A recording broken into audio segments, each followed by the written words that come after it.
अरे, उसे कोसने से क्या फायदा? सब इसी की वजह से तो हो रहा है। अगर 26 साल पहले ही इसने हमारी बात मान ली होती, तो आज यह दिन नहीं देखना पड़ता। मन तो करता है इसे जिंदा जमीन में गाड़ दें। इसकी जिद की वजह से हमारे पुरखों की बनी बनाई इज्जत मिट्टी में मिल गई। अरे, कैसे मान लेती अम्मा उस बार आपकी बात को? अपने अंदर पल रही उस नन्ही सी जान की पुकार को कैसे दबा देती? उस दर्द से मैं और नहीं गुजरना चाहती थी, जिससे 5 बार पहले ही मैं गुजर चुकी थी। सरला जी ने कहा। सरला जी एक बहुत ही संपन्न राजघराने ठाकुर परिवार की बहू हैं। हमारा देश भले ही आजाद है, लेकिन वह गांव आज भी ठाकुर साहब के अधीन है। उस गांव के हर फैसले ठाकुर परिवार ही लेता आया है। उनके आगे ना कोई कानून, ना कोई सरकार। उसी परिवार की बहू के रूप में सरला जी आज से 28 साल पहले आई थी। वैसे तो सरला जी भी खानदानी अमीर परिवार से थी, लेकिन वो अपने माँ बाप की इकलौती बेटी थी। पिता की मृत्यु हो चुकी थी। अपने घर की लाडली बेटी होने के साथ साथ सरला जी ने बहू होने के भी सारी फर्ज बखूबी निभाए हैं। माँ बनने का सौभाग्य ईश्वर ने उन्हें कई बार दिया, लेकिन उस घर के लोगों ने ही उनसे यह सुख छीन लिया, क्योंकि वह उनके गर्भ में पल रहे बच्चे का लिंग जांच करवाते, और जैसे ही पता चलता कि गर्भ में लड़की है, उसे गिरवा देते, क्योंकि उनके ठाकुर परिवार को लड़की नहीं, लड़का चाहिए था, जो वंश आगे बढ़ा सके। करीब 5 बार उस दर्द से गुजरने के बाद जब फिर से उन्हें मां बनने का सौभाग्य प्राप्त हुआ, तो उन्होंने ये निश्चय कर लिया कि इस बार वह लिंग जांच नहीं करवाएंगी, इस महापाप का भागीदार और नहीं बनेंगी। सरला जी को अपने अंदर से जैसे आवाज आती थी कि माँ मुझे बचा लो, मुझे मत मारो माँ, मुझे भी अपने गर्भ से गोद में आने दो माँ, ये सुंदर दुनिया देखने दो माँ, मैं पढ़ लिख कर तुम्हारा नाम करूंगी माँ, तुम भी तो किसी की बेटी हो ना माँ, क्या मुझे ये सौभाग्य नहीं दोगी? मैं तुमसे कुछ भी नहीं मांगूंगी माँ, बस थोड़ा सा प्यार दे देना, बदले में मैं पूरी दुनिया जीत कर तुम्हारे कदमों में रख दूंगी माँ।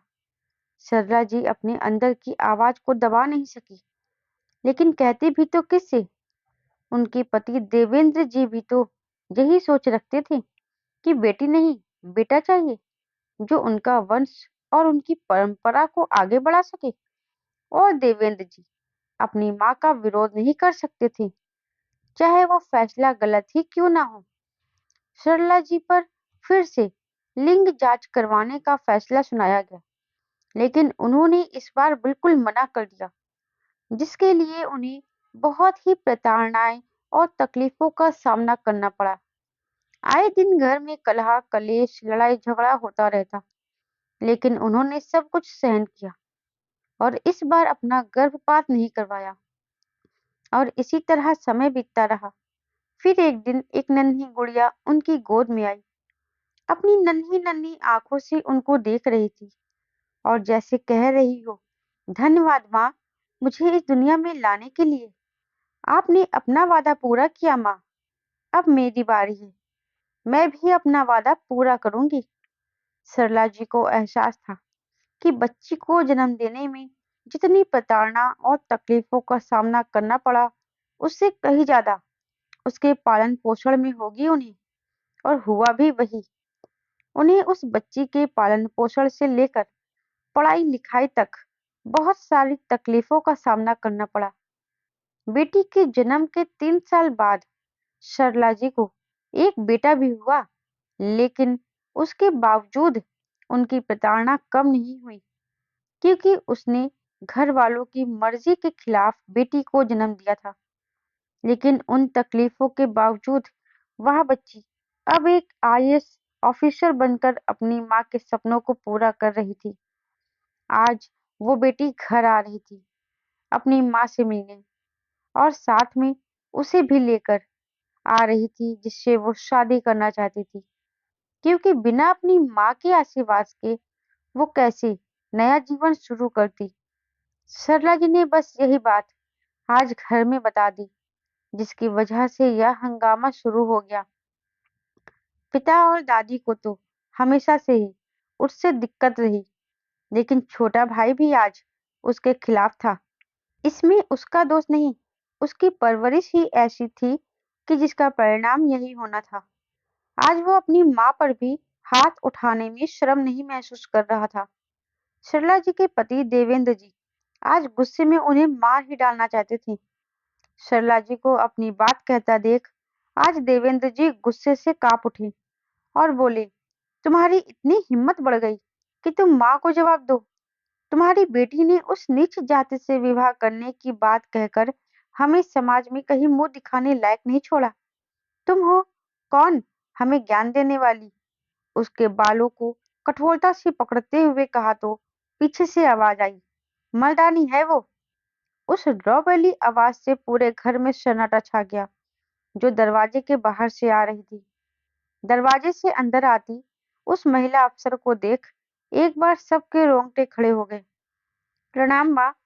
अंदर आते ही उजाला ने सरला देवी को चरण स्पर्श कर प्रणाम किया।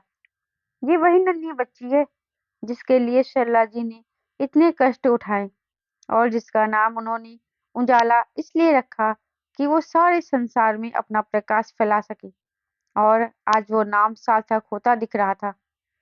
सही सुना आप लोगों ने, मर्दानी है मेरी माँ।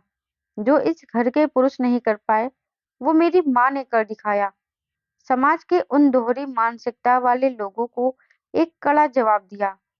आज तक माँ ने आप लोगों की हर प्रताड़ना को बर्दाश्त किया ताकि उसकी बेटी सुरक्षित रह सके, वरना आप लोग तो माँ के गर्भ में ही हमें मार देना चाहते थे, क्योंकि आप लोगों को बेटी नहीं बेटा चाहिए था। मुझे तो शर्म आती है कि ऐसी सोच रखने वालों के घर में मेरा जन्म हुआ। अगर आप लोगों की तरह ही सब लोग सोचने लगे तो बहू कहाँ से लाओगे? अपने बेटों की शादी क्या जानवरों से करोगे? जानवर भी आप जैसे लोगों से अच्छे हैं, क्योंकि वह बेटा बेटी में फर्क तो नहीं करते ना।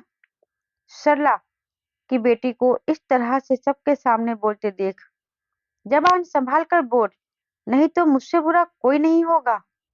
सरला जी की सास ने गुस्से में चीखते हुए कहा, तुमसे बुरा कोई हो भी नहीं सकता अम्मा। जब तुम एक औरत होकर एक औरत का दर्द नहीं समझ सकी, तुम तो ये भी भूल गई अम्मा कि तुम भी किसी की बेटी ही हो। अगर उसने भी तुम्हारी तरह सोचा होता तो आज तुम भी नहीं होती इस दुनिया में। शक्ति के बिना शिव भी कुछ नहीं है, बिना राधा के श्याम भी कुछ नहीं है, बिना सीता के राम नहीं, बिना लक्ष्मी के नारायण नहीं। फिर भी आप लोग ऐसा सोचते हो। ऐसा क्या है जो एक बेटा कर सकता है और एक बेटी नहीं? बेटियां तो इस संसार का सृजन कर सकती हैं, पर बेटा नहीं। अपने आप को मर्द कहने वाले मेरे पिताजी जब समाज की कुरीतियों के खिलाफ नहीं खड़े हो सके, तो आप ही बताओ असली मर्द कौन है? इसलिए मैं अपनी माँ को मर्दानी कहती हूँ।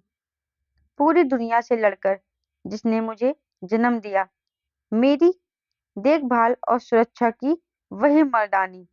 और आज मैं अपनी इस मर्दानी को इस नरक से ले जाने आई हूँ। इतना कहे उजाला ने अपनी माँ का हाथ पकड़ा और उसे गाड़ी में बैठा चल पड़ी, उन्हें दुनिया की तमाम खुशियां देने। दोस्तों आप ही बताएं, क्या लिंग जांच कराना सही है? क्या दुनिया में आने से पहले ही उसे मार देना उचित है? उसका दोष सिर्फ इतना है कि वह एक लड़की है। ईश्वर ने नर और नारी दोनों को प्रकृति में सामंजस्य के लिए बनाया है। हम कौन होते हैं उसे बिगाड़ने वाले? दोस्तों, आपकी इस कहानी पर क्या राय है जरूर बताएं। साथ ही कहानी अच्छी लगी हो तो वीडियो को लाइक और शेयर करें और साथ ही चैनल को सब्सक्राइब करके बेल आइकन को जरूर प्रेस करें, जिससे आगे आने वाली वीडियो की अपडेट सबसे पहले आप तक अवश्य पहुंचे। धन्यवाद।